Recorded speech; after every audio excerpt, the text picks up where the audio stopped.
Are we on the verge of an event worse than the dot-com crisis? Also worse than the real estate crisis of 2008? We're going to dive into that next.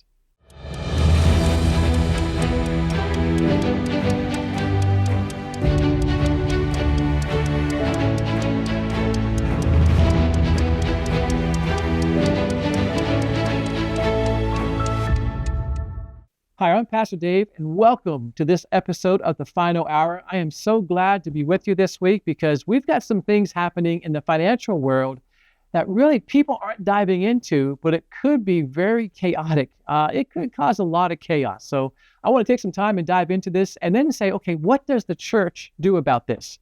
I'm Pastor Dave with Interpreted Times. If you enjoy these videos, I would love to have you go to our YouTube page, interpretedtimes.com, or our YouTube page. And of course, to help the ministry, just like and subscribe to our YouTube because that really does help get the word out there and help more people see these videos. Now, what I want to talk about is artificial intelligence, AI. It has transformed the world so much. The transformation has taken place. It's taken place in our jobs. It's taken place in our families. It's taken place in relationships. It's even affected morality. And believe it or not, the truth itself is being affected by AI. People don't know what's real, what's truthful, what's a lie, what's deception. People are confused by things because of this tool that we call AI. And people now have become so entrenched with AI being involved in our everyday lives that they really kind of expect it and unfortunately welcome it. Well, what do you mean by that, Pastor Dave? Well, look at the medical field. The medical field uses AI. Education system uses AI. Retail and manufacturing, they use AI. And things are only getting more chaotic and going deeper in that direction. Folks, now that we're here, we have to understand, we have to face reality that we're not going to go backwards. We've reached a point with AI that we're not going to go backwards. We're only going to move deeper into this. And that becomes concerning and disturbing at the same time. All right, when you look at this, one area that AI is very heavily involved in, which isn't being talked about a lot, is the financial sector. Now, I want to bring that up because there are some experts out there who are yelling some warning signs, and I'm not sure we're really paying much attention to it because I don't hear a whole lot about it in other aspects of life. People are coming to me and saying, are you concerned about an AI bubble? Are you concerned about a financial bubble? That's not coming in. I hear other things about AI, about deception and what's happening, but nothing about the financial sector. So let's take a few minutes and really look at this. Many AI companies, they're valued much more than what their profitability is. So they're saying they're worth this, but their profits aren't showing that. And when you look at what's happening in the AI, the experts who follow this, they're calling this, and there's a lot of AI circular deals going on. Let me put a graph up here to show you something like this. When I say it's a circular graph, here's what's happening. So you have company A that wants to invest in company B, and they will send billions of dollars over to company B. So as company B receives these dollars, they take the same dollar, the same amount, and they go back and they buy the products of company A. So company A is investing over here, so this company's stock goes up. And then as they take the money they have and they buy something from this company, their sales go up. So now both companies are proclaiming growth. But is it really growth? Is there any profitability there? It's the same dollar. That's the saying. These AI companies, these are huge companies. There's 7 of them. These AI companies, the dollars are just circulating from one company to another. And how many times can you spend the same dollar and call it profit? If you and I bring $1 home, well, we can only spend it one time. We can't spend the same dollar 10 times. That's called debt. And that's what's happening with all this. Again, let me put another graph up here showing you some AI companies. You can kind of see what's happening here. And financialists now, the experts are warning that as this continues to happen, as company A goes to company B and company B goes back here, and the stocks and the prices go up and the everybody gets excited about that, well, it's going to form a bubble.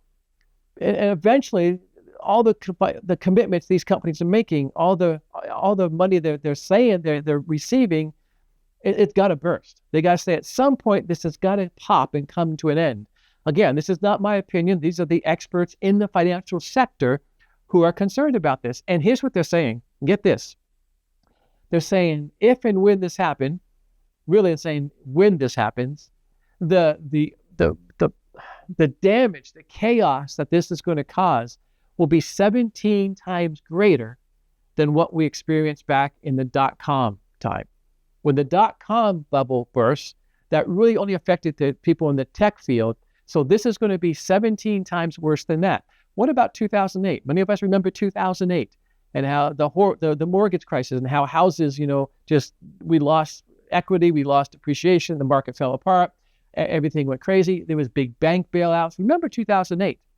They're saying when this bubble breaks, it's going to be 4 times worse than what we experienced in 2008. And it took us more than a decade to recover from 2008. Again, let me show you a graph here because let me show you some names of the companies that there. When you look at OpenAI is the big one behind this. OpenAI is the one making huge commitments to multiple companies. And they're saying they won't be in profits for a while, but their stock keeps rising. People are looking at these companies, and again, their profits and stocks keep rising. So you and I are thinking that we would be, buying something that's safe and secure, and that it's a fallacy. That's not the real case. Again, here's some more graphs here. You got Oracle, and you got AMD, and you got NVIDIA, and you got OpenAI. Let me take a moment here and take a break and show you a video where I think they very clearly explain how this is all coming together. So let me show you this real quick video. Hang on. The pace and scale of artificial intelligence deals lately has been staggering.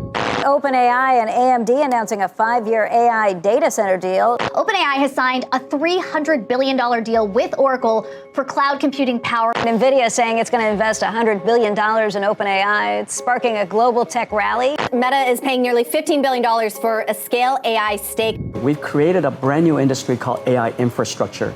Many predict that the AI boom will dramatically change how people live and work. At the center of this technical revolution are a handful of companies, which are increasingly turning to each other to finance and build out the infrastructure needed for this innovation. Hundreds and hundreds of billions of dollars are being deployed into all of this. And the reality is it's too much money for any of these entities, whether it's the GPU makers or the AI companies itself or the data centers or anyone else, to do on their own. So they all have to find different ways to kind of come together to do it. At the center of this web of AI deals are OpenAI, the maker of the widely popular AI chatbot ChatGPT, and NVIDIA, a maker of GPUs used to power AI. Just this year, OpenAI alone has made around $1 trillion worth of AI deals. Let's take a closer look at some of these. In September, OpenAI confirmed that it would pay Oracle $300 billion for computer infrastructure over the course of 5 years. This deal is part of a $500 billion data center build-out project called Stargate, to which Japan's SoftBank Group is also contributing. OpenAI has also inked a $22 billion deal with CoreWeave for use of its data centers, which are packed with NVIDIA GPUs. OpenAI has another cloud deal with Google for an undisclosed amount. The company is also partnering with Broadcom to develop and deploy racks of OpenAI-designed chips. That deal amount is undisclosed. Part of the reason OpenAI is able to go on the shopping spree is because of a $100 billion infusion from NVIDIA, though a large portion of this investment will likely be used for leasing NVIDIA's GPUs. Microsoft has also invested about $14 billion in OpenAI since 2019. Recently, OpenAI has also announced a deal with AMD, where OpenAI agreed to purchase AMD chips in return for a stake in the chipmaker. They're going to get to take up to a 10% stake in the company over time. So that's a pretty substantial equity investment for OpenAI. NVIDIA has made a similar amount of intertwining deals. In addition to being a stakeholder in CoreWeave, NVIDIA has agreed to pay CoreWeave up to $6.3 billion for any of CoreWeave's unsold cloud computing capacity through 2032. CoreWeave gets most of its GPUs that it then rents out to customers from NVIDIA. Meanwhile, Oracle has purchased about $40 billion worth of NVIDIA chips to build a data center for OpenAI, which is part of the Stargate project. SoftBank has a $3 billion stake in NVIDIA. Other large tech players are also in the mix. In June, Meta invested $14 billion into data labeling company Scale AI. Meta has also paid $10 billion to Google for use of Google's cloud servers and $14 billion to CoreWeave for their AI cloud infrastructure. These are just some of the interconnected investments that have dramatically lifted the valuations of many of the companies involved and sent U.S. stock indexes to new heights. But some experts are worried that this web of deals is not without its risks. A lot of analysts are beginning to express concerns that OpenAI could become a single point of failure within this AI ecosystem, especially from an infrastructure standpoint. The scale of the deals is undeniable, and it's going to be a question on if they can deliver what they have promised. It's kind of this circular flow of money that some analysts think is a little unnerving and reminiscent of, the dot-com bubble, where we saw vendor financing really come to a head. A recent report found that AI companies will need $2 trillion of annual revenue to fund the infrastructure needed to meet projected demand for AI by 2030. This is an $800 billion shortfall. All right, that was kind of clearly explained. It's still crazy to understand, but did you follow all that? Now, when you understand what these companies are doing, you go, well, time out, wait a minute. Are they really making money? Are they really safe companies to invest in? We're putting all our AI hope in these companies. You have things like Stargate, and you have, these other deals being done, and you have OpenAI right now, according to this graph I want to show you here. OpenAI has $1.3 trillion in commitments. They're committing over $1 trillion to this, but yet they're going to lose right now. They plan to lose this year. They're saying $8.5 billion. They're losing billions of dollars, but they're making trillions of dollars in commitments. Will they be able to fulfill those commitments? And what happens if they don't? See, that's where the real danger comes in. What happens if they don't? And not only is it in the tech world, again, it goes in the medical field, it goes in the education field, it goes into retail as well. Here's a headline that Walmart partners with OpenAI to create, a new shopping experience. Well, we're going to see what that's all about. But you see it branching over into every aspect of our lives. We can't run away from this. And let me show you one more graphic here. Again, NVIDIA, Amazon, Google, Apple, Microsoft, Meta, and Tesla. Those 7 companies. Now, I want you to kind of understand those 7 companies. I'm going to come back to those in a moment. But when you take away the money that's being exchanged with those 7 companies, here's where it gets very, very real. I was going to say dangerous, but it's real as well, because again, financial experts, those who are in the know and those who monitor all this, they're saying if all this bidding and trading and exchanging of the circular dollars didn't take place with those 7 companies, well, then for the last 2 years, the stock market would have been flat. Isn't that amazing? They're saying that the stock market would not have grown at all in the last 2 years if it was not for these 7 companies. That is just mind-boggling to me. It's the Fortune 500, especially 500 companies. The S&P is the Fortune 500, so we should be getting information and watching and monitoring 500 different companies, but yet these 7 are the ones controlling the entire stock market. Why would that matter to you and I? Because, folks, if you have mutual funds, if you have a retirement plan, these are pensions. These are people's pensions. These are people's retirement accounts. All this is coming together, and you can see how risky this. What happens if this bubble bursts? As the same we experienced with the dot-com, we experienced in 2008, even with the pandemic, and it's 5 years ago, we saw what took place there. An economist at MIT, let me show you a headline here. He says that what's going on now, we're thinking it's too big to fail. We've heard that before. He's saying because we have our government involvement and because the role it plays in the stock market, well, this could never fail because the government and the stock market are too big to have anything happen. Well, I'm not sure that's absolutely true. And I'm not sure that's going to be realistic. Let's look at some numbers going back when we know what the facts were. If we go back to the last 3 financial crises in the last 3 decades, we've talked about them. So during the dot-com crisis, 25 years ago, and the real estate crash of 2008, and we're going to go back to 5 years to the pandemic. In 2008, $16 trillion was lost just in household income. What we're able to bring into our household for income, $16 trillion was lost just to the American families. 10 million families lost their homes in 2008. And with that, unemployment was at 10%. So with that crisis, unemployment was at 10%. When you go back to COVID, unemployment went to 14.7%. It was pushing 15%. So 2008, it's 10%. During the pandemic 5 years ago, it was 14.7%. What is it now? People are afraid AI is going to take their jobs. People are not hiring the way they used. When people quit jobs, they're not replacing them with real people. They're replacing them with virtual reality, with virtual assistants, with virtual helpers. That's AI. They're not real people. Right now, without a crisis, without a crash, our unemployment is 13.4%. So during the pandemic, it was at 14.7. Right now, it's at 13.4. See, the numbers are real. We can look at the numbers and say, okay, how close are we to how it was before? And we know what took place 5 years ago. Now, governments, this is the scary part. Well, it's not, I shouldn't use the word scary. This is just, it makes it real. Because I think when this happens, it becomes a global effect. And this could push us over the cliff to all the things that Revelation has talked about. We know we're building the Antichrist system, but now are we pushing the world into countries and governments collapsing so that there can be basically one world ruler? Look at this. Governments right now are investing in these tech firms. India has pledged $1.25 billion. Canada has pledged $2.4 billion into these companies and into these high-tech AI companies. China is investing $47.5 billion. France has put $109 billion commitments into this. Saudi Arabia is all in. They're putting $100 billion into these companies and into AI and in the structure that's going to come with the AI, the infrastructure. And between 2019 and 2023, the United States government, we have invested $328 billion into AI. I'll let you decide, is that a bubble? And if that's a bubble, what happens when it collapses? What happens when it bursts? India, Canada, China, France, Saudi Arabia, America, it's going to be global. Folks, this is what's coming. And my question is the church ready to help people deal with this and prepare for this? Now, AI, what they're doing with this, they are building data centers around America, but around the world as well.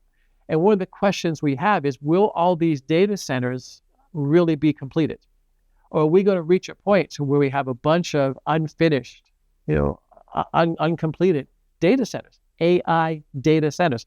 Because AI runs on data. That's what it takes. That's where we lose our privacy. That's where they know everything about you. So, these data centers are being done. And the AI bubble, again, it contains more than one sector. It's happening in the financial sector, but it carries over into real estate. Here's a headline for you, how AI is reshaping the real estate market. It carries over into insurance. Here's another headline for you. AI insurance premiums to hit $4.8 billion within 7 years. That's from an insurance magazine article. You have the medical field. Mayo Hospital, look at this graph I'm putting up for you. Mayo Hospital is saying that this is the future. AI is the future of hospitals. And China's leading the way in that. China already has AI hospitals. They opened over a year ago. How about schools? How about our education system? Here's a headline, an article from the New York Post. 6 in 10 teachers use AI to grade papers and to write lessons. 60%. Right now, 60%. So says the New York Post. But then it comes out and says, what's it doing? It's making their students stop thinking. The students aren't thinking as much. AI is doing all the work. And AI can't be trusted. It's deceptive. This is the chaos. This is the confusion. This is the deception. This is the problem. The inventor, Tim Berners, the man who invented the World Wide Web, you use HTML, he's the man behind that. You use the URL system, you use HTTP. The man who's behind all that, the man who's credited with creating all that and launching all that and being the main driver of all that, here's his quote. He came out and said, AI was supposed to do the boring work, allowing us to be more creative. Then he puts a tagline on there. He says, but that's not working out. It's not allowing us to take all the stuff we don't want to do and give it to AI so that we can become more creative. That's not the way it's working. Company headline, here's another headline. Company that sacked 700 workers with AI now regrets it. They're scrambling to rehire, people because automation is going wrong. This is according to the Economic Times. They're saying the companies that are investing, an employee quits, they don't replace the employee, they bring a virtual employee in. The companies who have done that now, who have been on that track, are saying it's not working out. I know I received a robocall the other day, and it was some kind of just sales pitch, and I knew it was the AI. So I said, is this an AI? And the response was, I am a virtual assistant. And I asked, are you human? I am a virtual assistant. And I said, goodbye. And it said, goodbye. They're calling us now. They're doing things now. And the company is saying that's not working out. MIT also released a report, and it agrees with the Economic Times. Here's the headline here. MIT reports 95% of generated AI pilots of companies, it's failing. They're saying that the programs that these companies are starting, 95% of them are failing. What does that say for the future? If we're banking all these billions and billions and billions of dollars on data centers and future and all these different sectors, but it's not working, what does that say? When I ask those kind of questions, I think, what about the people behind this? What about the people who would probably lose the most if all this went upside down? Well, I think the people who would lose the most are you and I. Because the ones behind it all, well, let me show you a picture here. The tech giants, they're ready and they're prepared for a crash. They kind of brush it off and joke about it, but look at this picture in Hawaii. This is Zuckerberg's Hawaii Doomsday Retreat, they're calling it. He says he's prepared. He's preparing for the digital future. How is he doing that? They're doing that by insulating themselves. They have a place to go to. New Zealand is known for that. The co-founder of LinkedIn, in fact, the co-founder of LinkedIn, I'll show you something that came up here in a headline. It says nearly half of his billionaire friends in Silicon Valley, he says, have some form of a secret hideaway, or they're working on one. He says that, buying a house in New Zealand, well, that's become kind of a code among the wealthy for what? For preparing for global collapse. The wealthy are saying, well, we're gonna commit all these billions of dollars, and we're gonna exchange dollars, and we're gonna take it from here and take it from Peter and give it to Paul. And if it all blows up, well, we'll just go buy a house in New Zealand. And you and I are left with the aftermath. This is what they're calling apocalyptic insurance. And it may sound cute, it may sound funny, but this is reality. Sam Altman said, he's got friends that promised him, safekeeping in New Zealand. It's disturbing, but we need to be aware of it. The church needs to be aware of it. I want to bring this as a headline to you so you're clued in to what's happening here. But it was just, someone sent me a video from a Glenn Beck show. And basically, Glenn Beck was interviewing someone who was well known in Hollywood. I understand he was a writer, producer, director. I'm not sure the role he played, but in 2015, he created a movie called War on Children, and he was advocating for children. He was speaking out against the trans community. And of course, in Hollywood, that doesn't play very well. So he was kind of blackballed in Hollywood. But then AI got involved. Again, that was 2000. It was 10 years ago at that. But then Google AI, this is the Glenn Beck show talking about this. He actually interviewed him. This was Robbie Starbuck. Robbie Starbuck was the man who was the one behind the war on children, the one speaking out against transgender and doing things with children. And Google AI then created these lies and deceptions about him and accused him of doing crimes against children. It came out, he says, Gemini would go out there and would actually create, again, the interview was there, and Robbie Starbuck says, Gemini created false court documents. It created false evidence. It created false police reports. It created false accusations from other celebrities, Glenn Beck being one of them. So Robbie Starbuck was on the show, and Glenn Beck said, I understand that I was someone that supposedly spoke out against you. And he says, yeah, this is what AI said you said about me. And Glenn said, I never said that.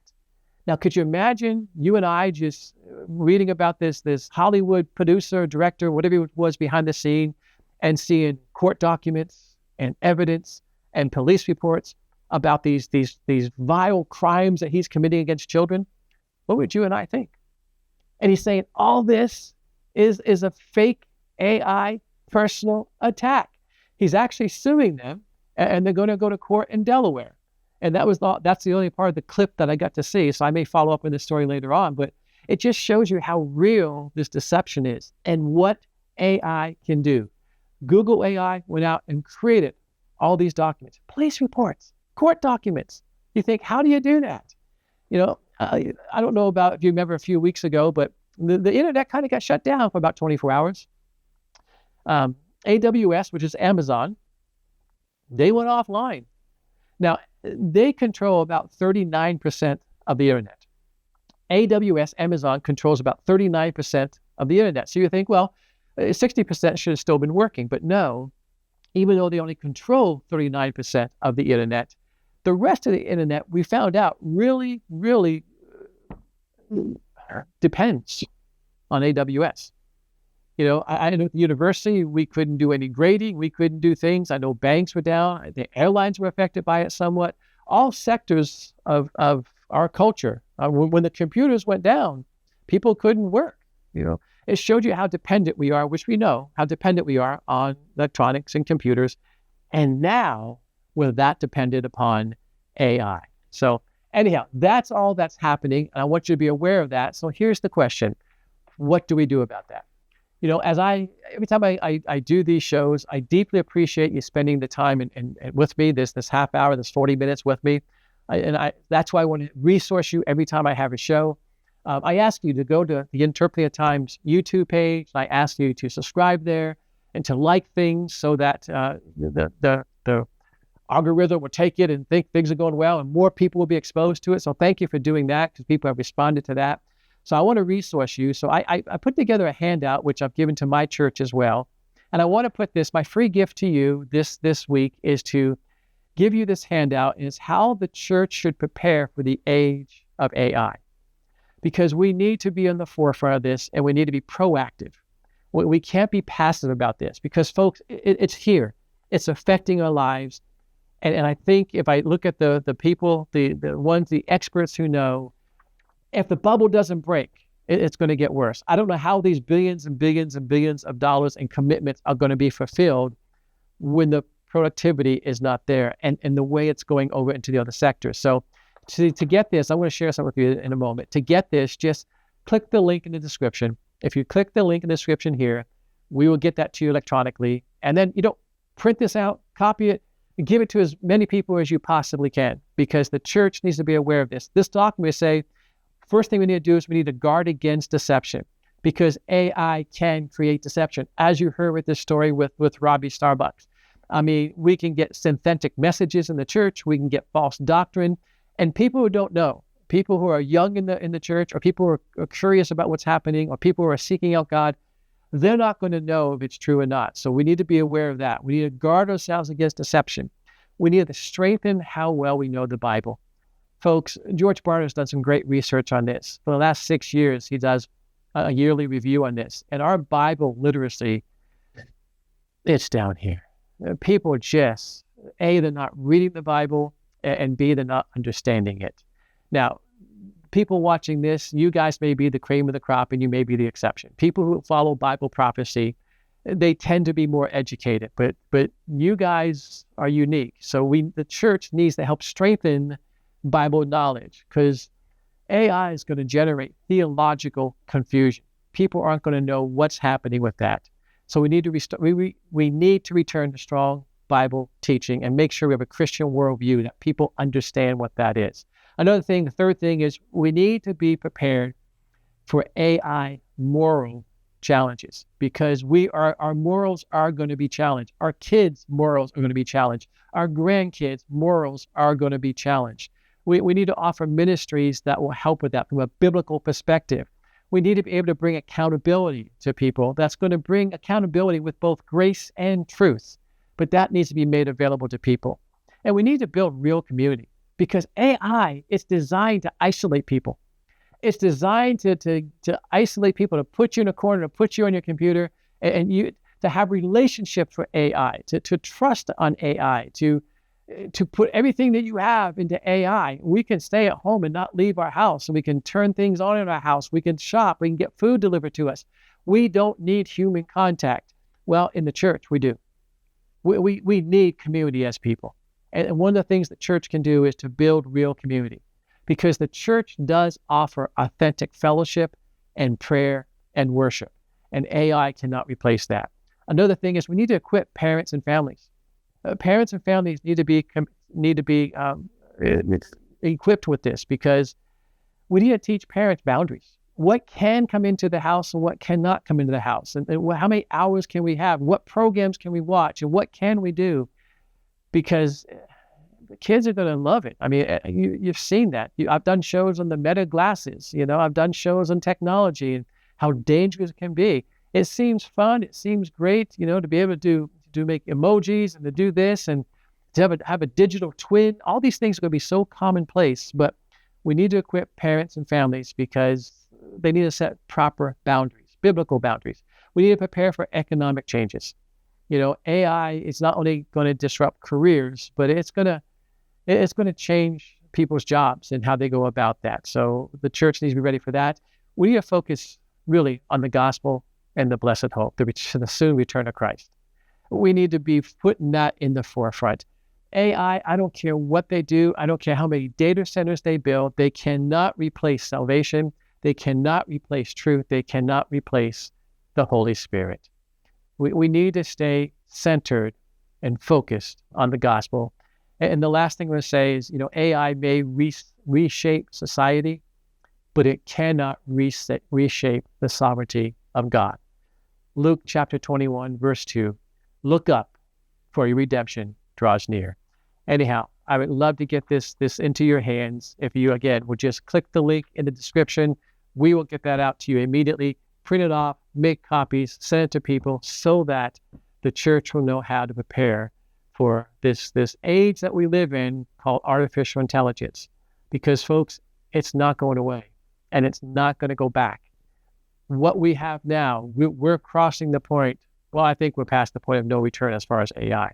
People aren't going to give up what they have. The whole thing may collapse and explode, but people are still going to want AI. So the church, the believers, the Christians, the Jesus freaks, we all need to be prepared for that. So I would love to get that to you. Anyhow, I'm out of time for today. Thank you for watching this episode of The Final Hour. Again, go to interpretingthetimes.com. We have plenty of material on that. We do weekly articles and weekly videos in addition to what you have here. And then go to our YouTube station as well, our YouTube channel, Interpreting the Times YouTube, and you can like and subscribe so that we can continue to get the word of Christ out. God bless you.